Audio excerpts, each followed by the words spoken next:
What's going on, family? This is your host, John, aka Jaye David, and you are tuned into episode 3 of the Cavalier Convos podcast. So tonight, I got a few of my friends here with me again. What's up, fellas? We got Dwayne in the building. What's up, brother? Yeah, what's good? What's good? What's up, Reggie? What's going on, bro? Man, I made the friends list. I'm hype right now. We got Iphonzo in the building. What's going on, man? Dope, man. I'm blessed, man. Yeah, this is our third installment of our series on Black Masculinity. In our first discussion, we got a chance to just speak about our introductions to Black manhood, Black masculinity, how it affected our upbringing, and it was a lot of good conversation in that. And then our last episode, we got a chance to talk about just things that affected us as Black men today, and what our status and what our images of Black men today.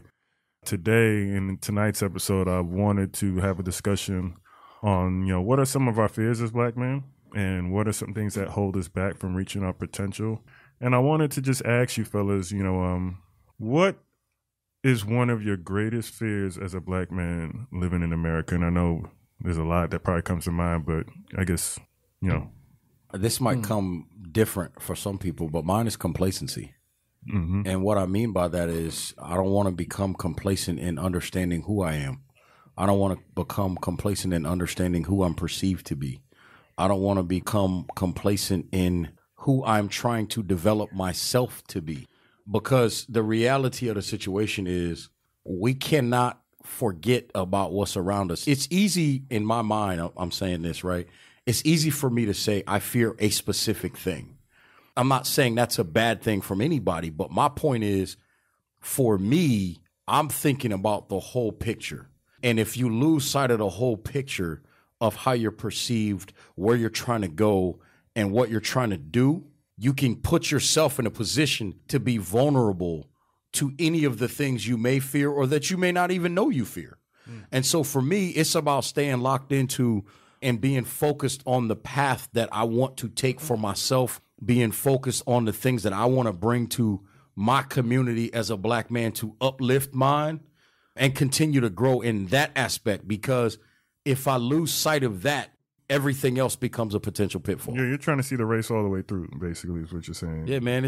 The reality is it's a marathon, not a sprint. I mean, there's a lot of things that, we all think about and that we would all like to see change in our society.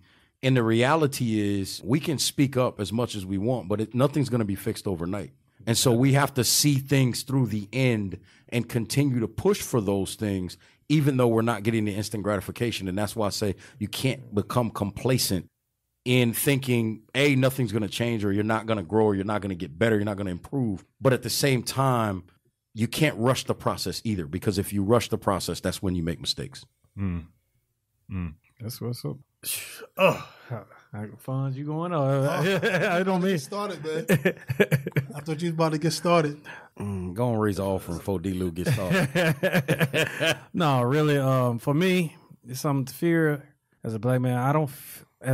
Personally, I don't fear nothing. I feel like I don't have nothing to fear. I done been through a lot. I don't fear nothing. But only thing I fear really compared to outside of me is dealing with my kids as Black young men.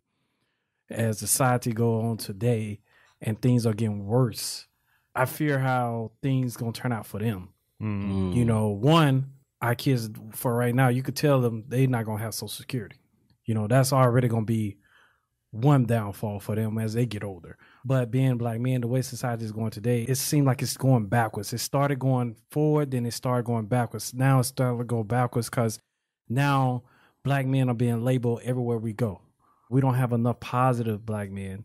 We don't have enough. We don't have no positive images of Black men. I would say there's a lot of positive Black men. Like, there's not a lot of images projected. True. That's what. Yeah, basically, you're correct. Yeah, there's not a lot of. It's not a lot of positive. To where a Black kid could look and say, "Oh yeah, that's Yes, like on TV, you don't see a lot of positive Black men. On social media, you don't see a lot of positive Black men.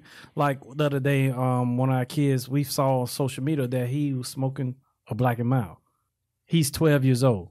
Come on, bro. And it's stuff like that. And the coaches, we all started like, hey, what is your problem? You don't mess up your college career just like that because social media, it don't go nowhere. So the way society is, like, they feel like they have to be a certain image for everybody to be cool. The young men now, they don't have nobody to look up to. Like, prime example, you don't see a lot of fathers in the household no more. You don't see a lot of fathers that's involved with their kids like they should be. And that pisses me off because I'm a father and I'm involved with all my kids. It don't matter what the relationship is with you and the mother.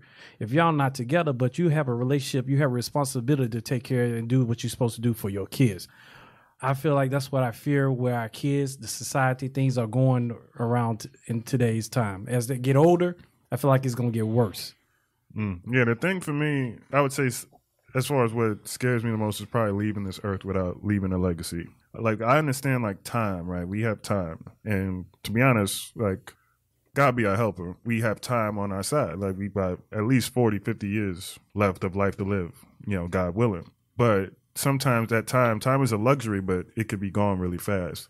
And if you just sit back and not work towards whatever goals or whatever things you're trying to attain, and there are going to be setbacks, but I think when you have that mind state that, you want to leave something behind great, you want to leave a legacy that's great, time sometimes could feel like something that is working against you versus something that's working for you. So that's like a thing that bothers me. If you ask me like what keeps me up at night, like having to prolong my dreams or having to prolong my goals or my vision. I want to have certain things in my life to leave behind. I want to have certain things that I've built to where people have examples of what to be, as a black man. So that is the number one thing that scares me from a personal standpoint. You know what I mean? So I guess it's my turn now, right? yeah, I mean, it ain't nobody's turn. Just go ahead, bro. Do your thing. Spit balls, bro. I think probably mine is, I have a lot of fears, man. I'm not going to sit there and G. I have a lot of them. And I think probably my biggest one is being on my deathbed or being in a situation where I'm about to die and my fears stop me from living the life that I wanted to live.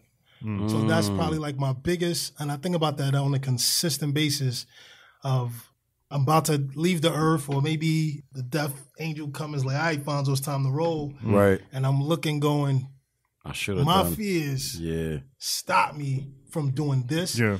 Because now here's the flip though. Here's the flip of it. Because the fact that I have a lot of fears, I almost use that as energy now. Because it's like when I get afraid of something, it's like there's an energy that, like, fear brings about an energy. Correct. That same energy can either stop you from moving forward, or you could turn it to ferocity where it pushes you to move forward. So it's like, let's say if you're in a schoolyard, there's a big bully coming, he's got a problem with you. You know there's a chance he could beat you. So if he's coming toward you, that fear is going to either make you punch him first, or it's going to make you stand there and wait for him to punch you. So here's the crazy thing, like in my life, there's no guarantees. Like I don't live, like I have no guarantees. So every day I wake up, in order for me to cash a check, in order for me to have money, I have to go, I eat what I kill. You know what I'm saying? Like there's nothing, like I can't just go anywhere and be like, somebody's going to give me something. So I have to like study stuff. I have to read crazy books. I have to see what's this person teaching, what's the new trends. I have to be on top of it because if I don't, I'm gonna slip behind and it's gonna show up. Somebody's gonna pass you. Right, and it's gonna show up on the amount of money I made that week, that month. Absolutely. So I think my fears. And I have, like I said, I'm not gonna say to exaggerate. Now I will say this though, I'm not afraid to face them though. Right. Like there's certain fears. Now there's certain fears that I don't think is in my way. Like I don't like riding roller coasters. I don't like that thrill. But that fear, bro, me neither, bro. You know what I'm saying? I don't like spiders. You don't have control. That's what it is. Facing that fear though is not going to help me. You know what I'm saying? It's irrelevant to my life. Like I just don't need to go. Right. Like I'm never going to climb Mount Everest. I could care less. Yeah, I'm good, bro. I'm good. Right. You know what I'm saying? So that's something I've never done. Not going to prohibit me. But let's just say if I got to call somebody for a meeting or call somebody for a deal. That anxiety of picking up the phone, having to go, there's a fear. Like, I can't sit there in front. Fear of failure. There's an anxiety. Yeah, you don't want to get rejected. Yes. You don't want to say no. So, but in retrospect, you prepare, you study. So when that moment comes, you have at least enough knowledge there to move forward. I think the more we expose ourselves, here's the real way to growth. Is exposing yourself to fears. Absolutely. The more, I would say, seek out things that you're low-key nervous about or unsure about.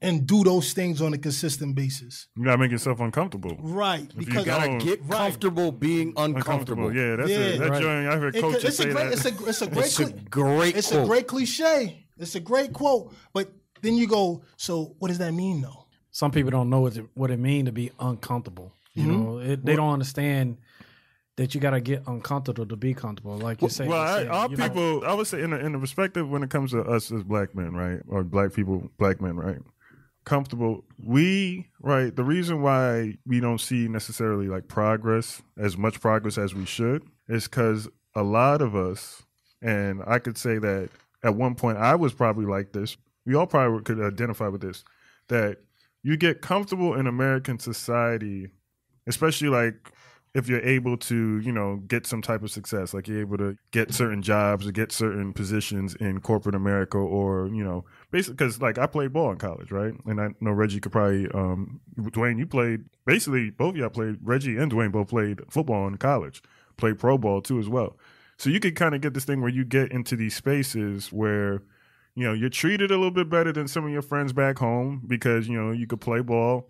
So, you know, you get invited to different things and you get put in this space where it's like, all right, like, I'm good. I kind of beat the game. You know what I mean? The America's white racist game where you get put into that stigma. Well, I beat that. I defeat it. And what happens is like we get these, I wouldn't call them tokens, but sometimes they are tokens. Sometimes, not every case, but you get in these positions where it's like, oh, I'm good. Like, yeah, I made it. You know, I ain't as bad as some of them other brothers back there. And instead of really like thinking like, all right, I got here. Now it's time to take it to another level because, like, I got to get past that ceiling that they gave to me or that limit that they put on me. Like, yo, you the basketball player. You know how long, many years I had to, like, work to, like, get that stigma pulled off of me, like, when I go places and things like that. I still, a lot of times when I go places. So that's why my thing and my fear is always, like, you know, not leaving a legacy because, like, yo, I don't want to be just known as the dude that played ball. You know, that's a big, like, I don't want to lead there like, oh, yeah, you know, John, yeah, he played ball. Like, yeah, and that be it. I want to do other things. So that's why, like, you know, I know, Dwayne, you want to say something, but, I mean, that's my thing. That's why I have, like, that consciousness in my mind, like, yo, I got to, like, get going because, like, I don't want to leave just being the guy that played ball at Radford. Let me ask you this question then. Let me ask you this question. Oh, go ahead. I would say, when you say a legacy, are you saying you want to have your own or you just want to leave a legacy with someone? No, so like, right, but you get what I'm saying. I'm saying, do you want to have a child? I'll explain. So you call it your legacy, or are you trying to say you want to leave something stamped here where someone could say, "Man, John, even though he's gone, but his memory is still here." Tangible versus intangible. Yeah. I want my legacy to be tangible and intangible. Like, obviously, I want, you know, I have a family, children, a wife, kids, all that stuff. Be able to build wealth, and also like why, you know, I started this podcast and got y'all together because, like, I want to leave a legacy of black masculinity, like in its true form and in its proper form being expressed, right? This is part of that. Me bringing y'all together with me is part of that, right? Having other businesses, different things like that, things that I own, being able to supply from my family and not having to ask or beg anybody else to do that for me. You know what I mean? So those are things that are important to me in regards to my legacy. So yeah, it's tangible and intangible. Because I think sometimes, like, you know, when we leave a legacy, like, you know, and there's certain things that are important, like family traditions, things like that, you can't put a price tag or you can't put a numerical amount on it. But there are also things that you need as a man, too, that are tangible that you can pass down as well. So I'm with both of those. What was your question? I was gonna ask you this because you said you wanted to leave a legacy. So let me ask you this. You said there's so many things that you want to do. What do you think is stopping you? Here's the thing about fear. Yeah. Fear is like this invisible wall. Because I could say, check it out. I got like goals and stuff I want to do. Like, you know, I got stuff I want to do. But if I'm here and I haven't done it yet, that means something stopped me. So now I got to figure out what stopped me. So if I'm here and I want to go here and there's people that got here, right? Mm-hmm. That means in between there's a wall of something going on in my mind that stopped me from getting there. Now, this is where it comes with I think the black community is what happens because, and I think one of the other podcasts I was talking about this is, we're not taught, like there's nobody grabbing us, teaching us self-esteem. And one of the things I think the black man was never delivered was when I say a high, I mean a high amount of self-esteem to the point where they almost consider him arrogant. Just like we was talking about that court case. We're taught so hard to be humble and be nice. What would Jesus do? Nothing about God is humble. Yeah. Nothing. He'll start a war. He'll send somebody to do something. Send a hurricane. He will do whatever. Send an earthquake. Whatever has to be done. He'll do it. He's going to get it done. Through who? He don't. Hey, I'll find somebody, but this has to be done. I'm going to get it done. But now we as men, especially black men, we're given the story of no, be humble, be nice. You know, if you look too aggressive, they're gonna think you're a bad black guy. Yeah, and to answer your question, well, first to piggyback, like Sure. I don't want to get into religion, but I will say this, and I'm gonna get to the first part of your question. Black people are the only people in the world who do not use religion to empower themselves. Every other Unless they're ethnic the group, preacher. Now I will say, listen, man. Hey, no, you might disagree. Let me tell you part of it is true though. I'm pretty sure Dwayne, bro. You know, bro. You see some of these guys out here. You don't mind me saying this? It's cool. No, you know some. I don't mind. You speak your mind. I don't mind. Not all of them, I'm a keyboard player, and I've probably played for. Not all of them. I'll say, but a in my large lifetime, I've been playing keyboard since I was probably about. I got hired at my first church probably about the age of 15. So 15 and now I've been playing keyboard at churches. Now, I'm not saying everybody, but I will say this. If that's a good way to make a come up, then. Bro, I'm not going to get into it. We got to do another podcast on that because I want to talk about that. I want to get back to the, let's get back to the field part. Yeah, you're right. Because you know what? But listen to this. Listen to this. I can run with this one. That's why we got to give. I'm gonna tie it back in. I promise. I'm gonna tie it back in. Go ahead, I'm gonna tie it back in because check it out. Even in the black culture in church, there's a tie there. But I'm not gonna get you religious. But even in church, is if I do this, the fear is pushed on me. Meaning, if I make this decision, this is what's going to happen to me. So that fear of me making that, if I'm like, yo, if I do this, I'm going to go X, Y, and Z. Not to get religious, where, who, what. I don't know everybody's religious belief who may be listening. But if I make this decision, this is my result when I die. Mm-hmm. So there's a fear instilled in me that I didn't even have control over. Yeah. So now you bring that back to life because the way you do one thing is the way you do everything. So that same decision, if I do this, let's say you take a guy and he want to express something. Well, I can't express this because they're going to think of me a certain way. Mm-hmm. So it's just, most people get stopped by the small, not the big fear, not the fear of a spider, not the fear of a snake. Our goals, even as black men, don't get accomplished by the small fear. It's that small fear. Am I enough? Mm-hmm. What are they going to think about me? Yeah. Am I smart enough? Am I smart enough? Am I good enough? Do I have the experience? Am I too dark? Oh. Say that one more time. Am I too dark? One more again, bro. Too dark because now. But it's true though, man. I'll break it down to this, and I'll pass the mic. Listen, that you fear, pass it, bro. That fear can get so deep. It happens in our mating rituals. Yo. Meaning we will see somebody that we want bad. And won't even listen, we will come up with an excuse. Yep. Oh man, them shoes don't look good on her. Never mind. Hey, it's that fear getting turned down. Yeah. You know what I'm saying? But where does that come from? That's tribal. Some guys don't have confidence. I ain't gonna say all guys. You got some guys got confidence. They don't care. They go up, step up, boom, boom, boom. She say no. Okay, it is what it is. But you know, that's because they have that confidence. It's not that they're worried about getting turned down. They just have so confidence. And some guys don't have that confidence that realize like if she say no, she says no. And it's going to show up in that guy's business world. Yeah, and the same thing. If I go ask for this business, they say no. I could go to the next. You know, they worried about, a lot of guys, I always say, stop worrying about what other people think about you. You know, I'm that type of person. Society conditions. It's easier said. See, I'm that type of person. I don't care what people think about me. I don't care what you say about me, but I know who I am. If we went to a club, let me check this out. We all went to a club, and it was that girl right there, and one of us said, "Go get her." Nah, bro, I'm good. And I use this because, and the reason why I use that because at the end of the day, before there was anything else, there was man and female.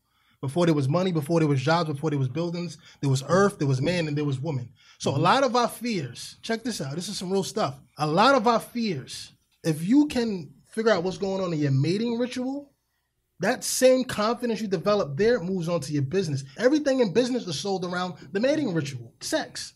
Sex sells. Majority of decisions we make as men, let's be honest here. There's sex at the end of it.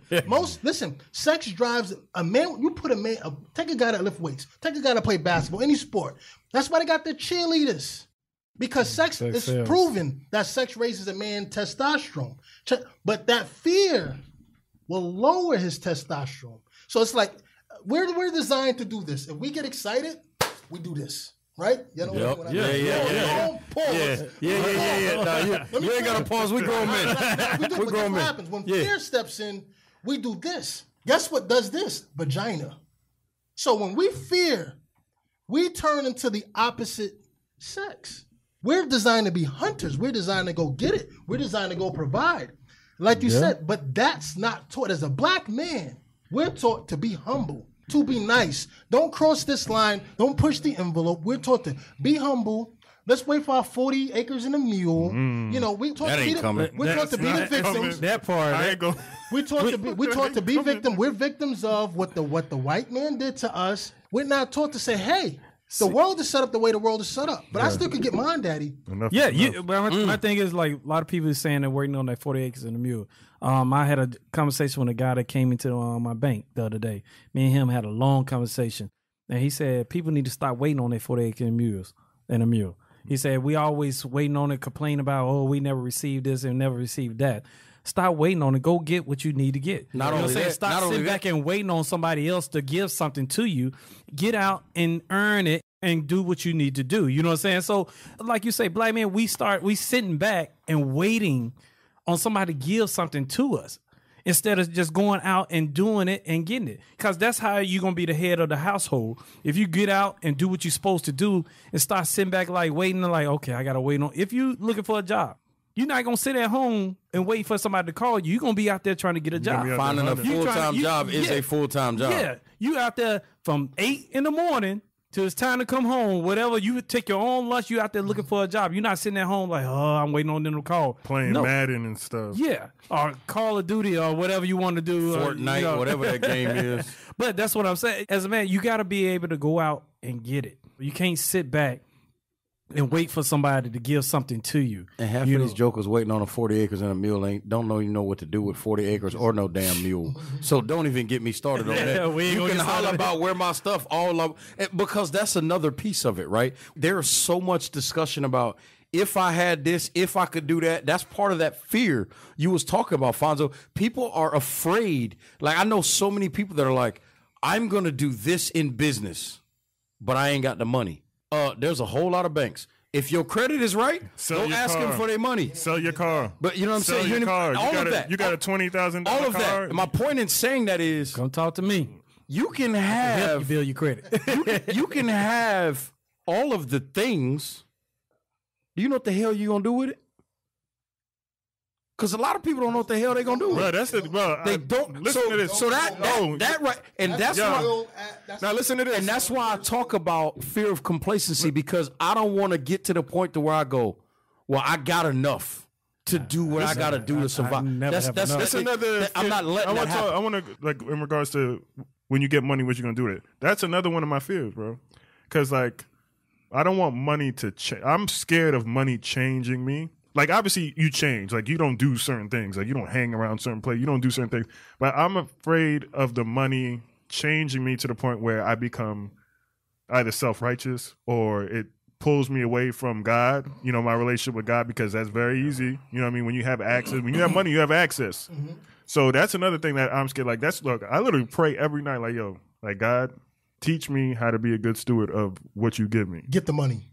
Get the money and find out. Don't pray. No, I'm not saying, no, it's not that I'm saying, because he didn't say don't give it to me. He said teach me how to be a good steward. Teach me how to by getting it. Because the thing is that, referring back to Solomon, like, because a lot of people talk about Solomon, like a lot of preachers do. I like Solomon. Because what he did, he didn't pray for money. He prayed for wisdom, and right. God gave him the money. Right. You know what I'm saying? And he screwed it up a lot. And he screwed it up. And the Bible talks about, like, how he ended up, like, basically he died. He died with his heart not with God, basically, because the money turned, like, it gave him access to so many things. He thought he was smarter than God. And when you have that access, like, it's very hard. Like, what, like, people, like, you know, and that's my, and I don't want to get into this again with the religion, because I'm not, but that's why God don't make everybody rich. Because he don't want everybody to go to hell. Because, like, you know, it's not that he don't make it. Some people you don't know how to get rich. It's not that you don't know how to, or you don't know how to build wealth. Everybody cannot receive certain things. You know, everybody cannot receive certain things. Like, every black man cannot receive certain things because they don't know how to act. Yeah. Like you say about money. A lot of guys probably get money. They probably go out there and blow it. They party with it. They do it, everything. Yeah, man. Me, I'm a type of person. I feel like anytime I do get money, you can ask my family. Anytime I do get anything extra, even when I was in the military deployed, I was spending on my family. I was getting them taking care of bills. I was taking care of my bills. You know what I'm saying? I was just making sure everybody get taken care of. And that's how I feel. When I get money, My mom and dad, of course, they first on the list. They are always going to be first on the list because if it wasn't for them, I wouldn't be here. So I'm going to make sure they are taken care of so they ain't got to worry about nothing. Then, of course, my kids and everybody else, you know what I'm saying? But I'm not just going to be spending on family. My thing is, I give you this. Whatever you do with it, you do with it. You know what I'm saying? Now, and that's it. You know what I'm saying? But I feel like I done had money here and there. Mm-hmm. And I never been that person that like, man, I'm about to go party. We about to go blow it up. You know what I'm saying? We're going to the club. Everything is on me. I'm not that type of guy. Me neither. Even when I played ball, I hung out with some guys that was making more money than I was. We go to the club. Of course, we in the VIP. They buying bottles. Me? I'm buying cups. I'm buying it like you say. I'm buying cups, bro. You know what I'm saying? But I would drink your bottle if I, you know what I'm saying? But that was just me. And you know, I did it one time and I said, oh, I pulled back. I said, this is not me. This is not how I live. Yeah. You know what I'm saying? So it's just that thing. Some guys let it go to their head. They feel like they like that attention. I don't have to have that attention. I don't need to be in the front of everything. That's like a prime example. I had to bring this up. I was in the military. A lot of my soldiers got recognized for a lot of things they did. And everybody said, man, you supposed to be getting recognized. I said, I'm good. As long as they get taken care of, I'm good. I don't have to be in the front. That's leadership. You know what I'm saying? And that's just the way I am, though. I feel like that's what I learned from my father and my mother, you know, things that I was taught from a lot of my family. And everybody's brought up different. But like I said, I had someone to look and learn some things from. So when it came to being a black man, of course, I had a lot of family that went through the civil rights situation. Of course, certain things was installed in me like, okay, you never fear no man, especially a white man. I hate to say it like that. You know what I'm saying? You never fear. I got a question. Do black men have an inferiority complex when it comes to dealing with white men? Automatically, yes. Yes. Yes. And I think a lot of them do. It starts with, back to what you said, Fonzo, it starts with the way they're initially taught. It starts with the way they're initially introduced to certain things. It starts with the beginning of whatever that situation is. Like, think about it. You can look at so many different aspects in life. We just talk about influences, right? So the populace, if you want to call them decision makers or whatever you want to call them, that are the main portrayers or purveyors of what images they want. Yeah. They'll show you some lawyer or some judge that has blonde hair and blue eyes all day. Ain't nobody showing you just a black lawyer that does his job. They show you Ben Crump. Yeah, and you know and the reason why I say that, and look, I don't know Ben Crump personally, but my point in saying that is this. I know where you're going. Every kind of soundbite, every time you see a visual of him, they're telling you he's civil rights and he's for black folks, this, that, and the third. And then it's just some random soundbite where he's saying something that may not have anything to do with A, that particular case he's dealing with in the moment, or B, the grand scheme of growing and helping to grow black men in our communities. Look at how the influences are put in front of us. They're not even put in front of us in a positive, or I'm not even going to worry about the positive, just a true way. They're not even put in front of us as reality. They're put in front of us in a caricature form oftentimes. Yes, because guess what? You can't be perceived as a successful, positive, influential black man unless you can be portrayed as someone that's either wasting money, objectifying women, docile. You got to be something other than just a positive person in your community. Strong black man. You can't. It's amazing how that works. You can't be Malcolm X. You can't be Huey Newton. No, they gotta go. You can't think about it. They had to go. Hampton. You can't be. No, you can't be like that. Frederick Douglass. No, we keep going. I got a list of them. Nobody want to talk about Thurgood Marshall and what he did. A whole lot of things. It's a list of black men that we could. Johnny Cochran. You can't be that. They call Johnny Cochran a crook. White people they think of him as a crook because he got OJ off, but you can't have that. That's why, I'm always skeptical of certain people the media puts. Ain't nobody saying nothing bad about the lawyer that got the cop in Texas off. That lawyer ain't no crook. Nobody. Yeah.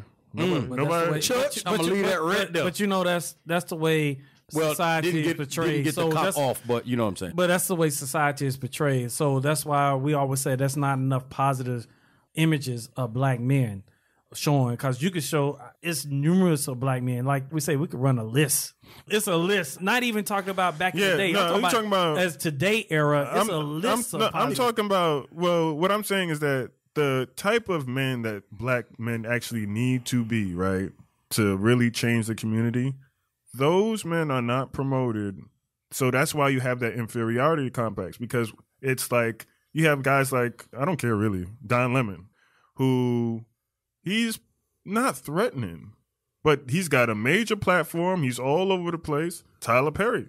Like, you don't see alpha male when you look at him, but he's all over magazines. He's over everything.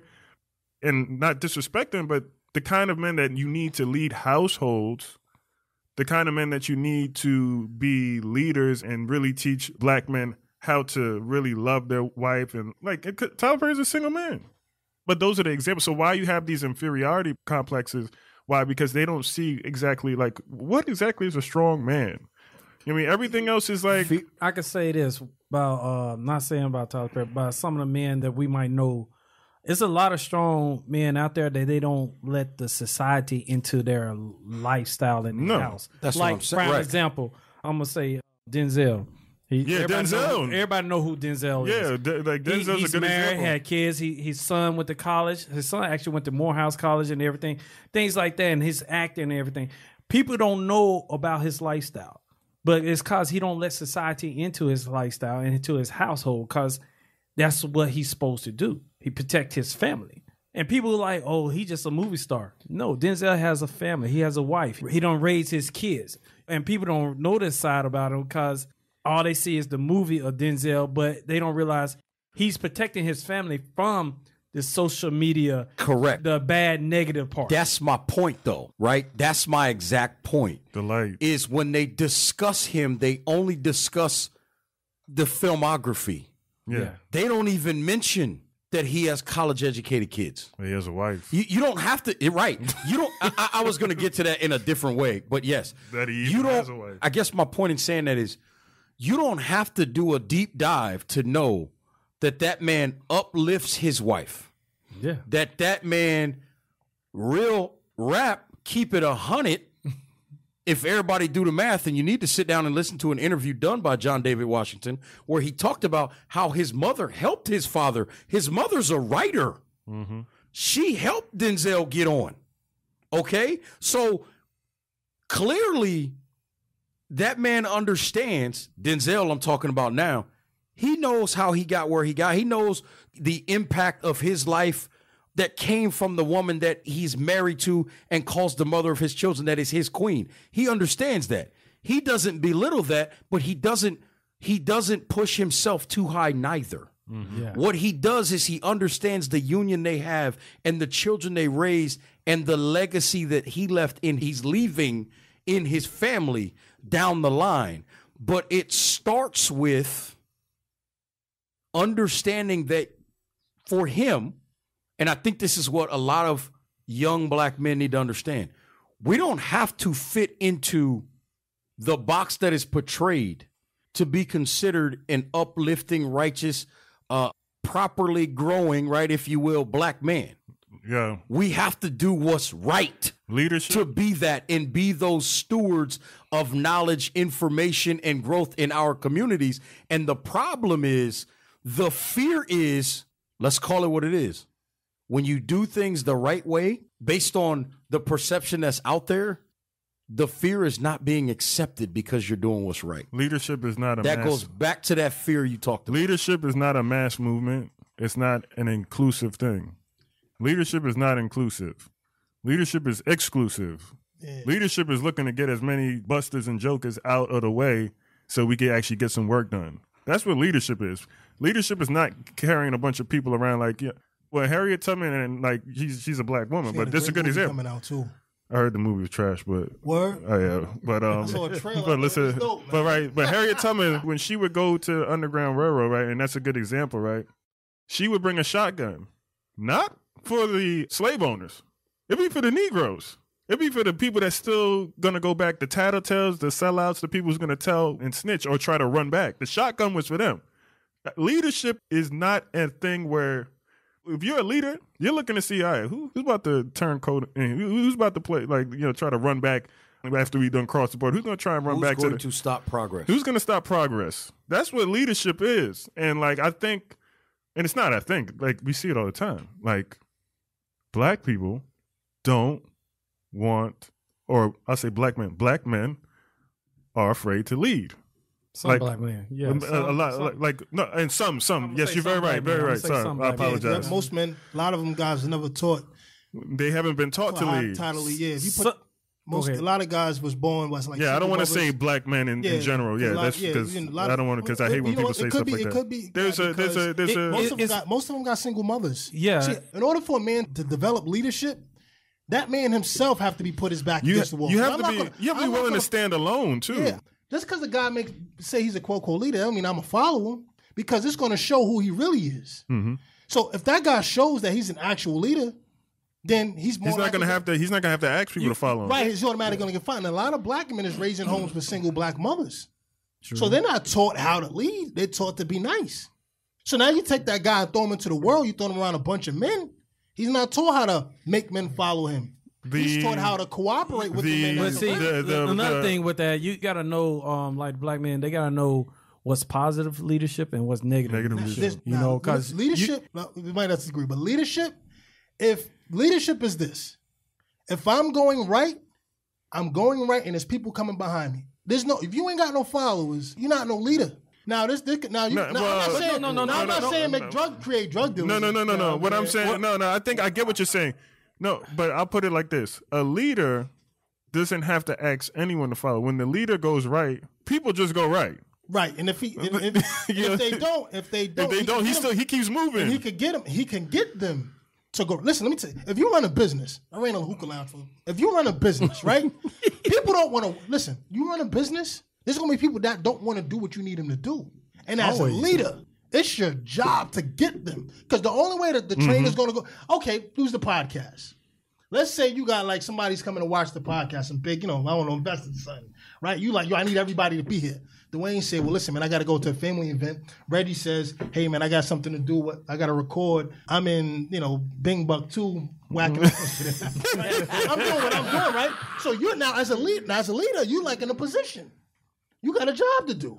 Now, it's his real leadership. Real leadership says, it's sad to say it, but if you want to get it done, you go, wait a minute. I know he want to be with his family, but I need him here. I know he want to go do what he got to record with the people. I need him here. Yeah. I don't know what the heck Iphonzo's doing, but I need those guys here, because as a leader, it's your job to get people to do what you need them to do without confusion and irritation. By any means. That's leadership. Thanks. Now they're going to follow you if they squeeze the lemon and lemon juice come out. Yeah. Because it's their job, even in the household. They go to the household. And women don't follow the man, they follow the energy. So if she's going to test you, though, to see if you're man. Well, I was talking to a guy the other day, he said women's becoming less submissive. No, they're not. They're becoming more smarter. Yeah, they are. See, a leader's going to get tested. And if you get tested and they find out that it was leadership on the shell, but there was follow on the inside, they're out of here. Same thing in the household. You want to teach a man, talk about wives, you want to teach a man to get married, right? That man's got to show that he is, for one, he's a man. Then he's a leader. She will follow that man's energy, but she's going to test him. She's going to take a knife and I call it taking a knife and sticking it in the man. It's a lot of, she might do that with dominance. She might try to out-talk him. She might try to talk over him. She might try to, he say, let's go left. She might say, well, I'm going right. She's going to do it. But as a man, it's your job not to submit to her energy and show your energy, and she will follow you. Now, in the black community, I will say, though, most black men is raised by single mothers. I really believe that's a bad thing. Because now you're taking sheep. Now you got sheep leading sheep. Now when the wolf come around, nobody know how to attack the wolf, because now you got all these bunch of sheep leading each other. When I say sheep, I mean you got the drug dealer who really don't know what he's doing. He's just on the corner teaching these young men that thinking that's the right thing to do. You got these rappers talking about anything and everything. They have no substance. These young kids is growing up saying, I want to be a rapper. You put them behind the mic, they're talking about craziness. So it's like the sheep is following the sheep. I will say this. Like something like this podcast, where you got men that come around and give their perspective, and people's listening, and it's positive talk, and it's men talking about real perspectives, I believe this is a great ideal of leadership. Yeah, I mean, this is why we're here, though. Yeah, Like, somebody, You know, like you for the said, listeners to listen in and go, yo, you know what? I can apply that. I needed to hear that. And then apply that. And then, right. You know what I'm saying? Yeah, because this is all about like you getting say, better. A leader, like you were saying, leaders, you don't have to ask people to follow you. You know what I'm saying? I strongly believe you don't have to ask people to follow you. You will know a good leader. You could tell by their persona or things, that's their character. A good leader, you could tell, like, I always bring up the military. I had some good leaders and I had some bad leaders. I had to take what the bad leaders taught, but I made it good. And I take what the good leaders taught, I made it better. I took it my own way. Like you're saying, a lot of guys are raised in a single mother home, a lot of black males. They didn't have, in their household with the mother, they don't have a lot of that dominance, that discipline leadership. Yeah. But some have that uncle or they have that cousin. Yeah, exactly. Some of them do have that leader, but that's not saying that they don't have it around them. They just sheltered from a lot of it. All right. So I feel like we, as mothers, feel like as some mothers, they are very protective of their black males. They fought their kids, their sons or mother or daughters or whatever. They are very protective because they have a bond with them. So sometimes I feel like that uncle or that cousin or grandfather or somebody, let them go spend with them for a little while. You know what I'm saying? Learn some things. That goes back to the village concept, man. Yes, because it takes a village to raise a kid. That's exactly You know right. what I'm saying? I strongly believe in that. But I think one of the things to that point that's been lost is the sense of community amongst black folk. In years past, years and years and years ago, in the 60s and 70s, I mean, everybody dealt with the racial tension, right? But black communities was all trying to help each other for the most part. Now they're killing each other. We'll turn our backs against each other. Yeah, and that, other. I think, is part of the fabric of the issue.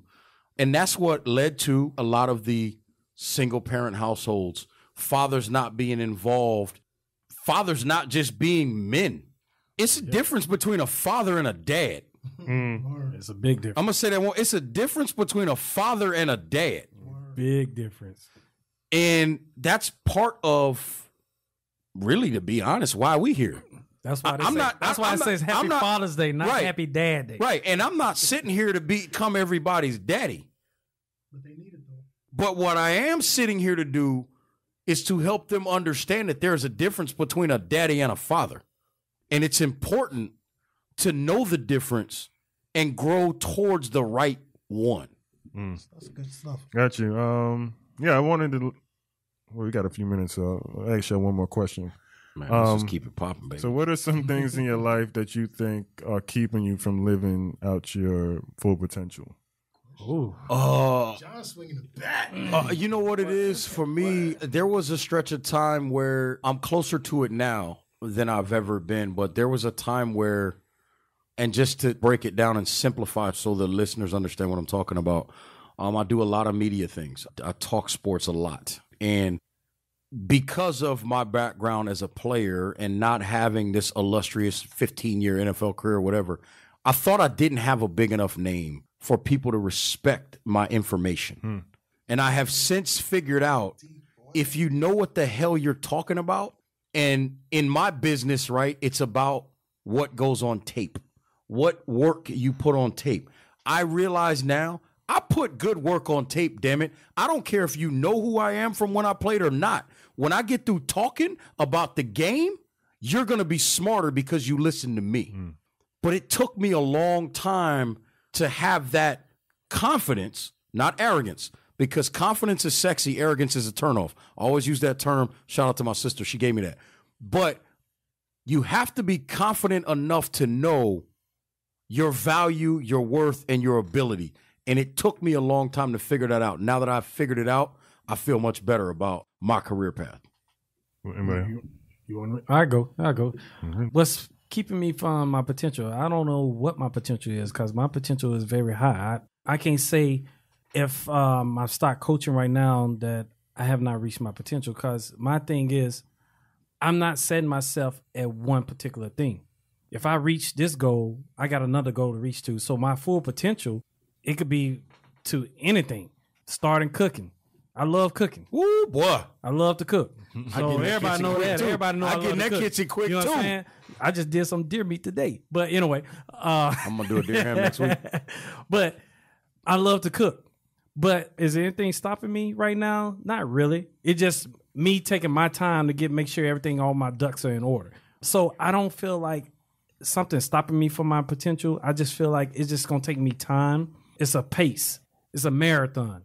It's not like a 100-meter race. It's a marathon. So it's going to be a long race for me to get to my full potential. I think my full potential is when I lay down for my last time. I think that's when I finish my full potential, I believe. Dope, man. Sure. Well, I'd say for me, the biggest thing I would say is fighting through like my past, like fighting through some of the shortcomings of my past and not letting the past be the past, basically. Just getting through those like walls and hurdles that came up at previous times in my life that may have hindered me. And when those situations come now, having a more mature and adult reaction, like I have like this thing that I say, like, you'll know that you've matured when you don't react to situations the same way you did when you were in high school or when you were in your younger years. That's true. I start to see myself now kind of slowly, gradually getting to that point where like, my reaction to when a pitfall or not even a pitfall, but some adversity hits my way, instead of having that same reaction, I have a different reaction to that. So that's my biggest thing that I'm like working with and fighting through right now.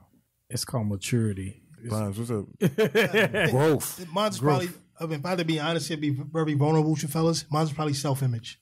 The image that I have of myself is probably the image that's probably keeping me from getting to where I need to be. And every day I'm challenging to break that image, try something new, push the envelope, do something more.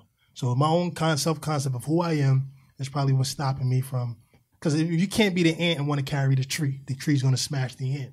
So if you view yourself as the ant and you try goals of a tree, you're not going to. You're just wishing and hoping. Knowledge over there, boy. That's real talk. It's real talk. I That's like dope, that. I like that though. That's written on my mirror, like, you know what I'm saying, working on your self-image. Bro, no. Fonz, you my guy, man. Yeah, I need to see a picture of this mirror, B. Like, your walls and your mirrors got to be crazy. I would not exaggerate this picture. Like, I have written, like, on my mirror, there's like a postcard on there about stuff that I read. Every day I brush my teeth, that I read it. Yo, and seriously, man, like, and I say that, like, I said that in a joking manner, but in a lot of ways, man, those are the types of things to share with people. Yeah. To help them grow too. So don't be afraid to do that. Mind, absolutely correct. Absolutely. All right, well, dope, man. Well, that concludes today, man. I appreciate y'all brothers being on here. This was good, man. We got 2 more of these, so we got 2 more of this series, and then we but appreciate everybody listening. Appreciate y'all. I'm gonna end it off with a quote from the Honorable Marcus Garvey. The quote is, "If you have no confidence in self, you are twice defeated in the race of life." So give it to him one more time. By the Honorable Marcus Garvey, the king of Pan-Africanism. Yeah, get some books, man. Y'all need to go do some research on this brother. One of the greatest, if not the greatest, black leader in modern history. But if you have no confidence in self, you are twice defeated in the race of life. So self-confidence, self-image, that's what we got to promote here. So that's what we are promoting here. So appreciate y'all fellas, and we'll be back next week. What's up? Year.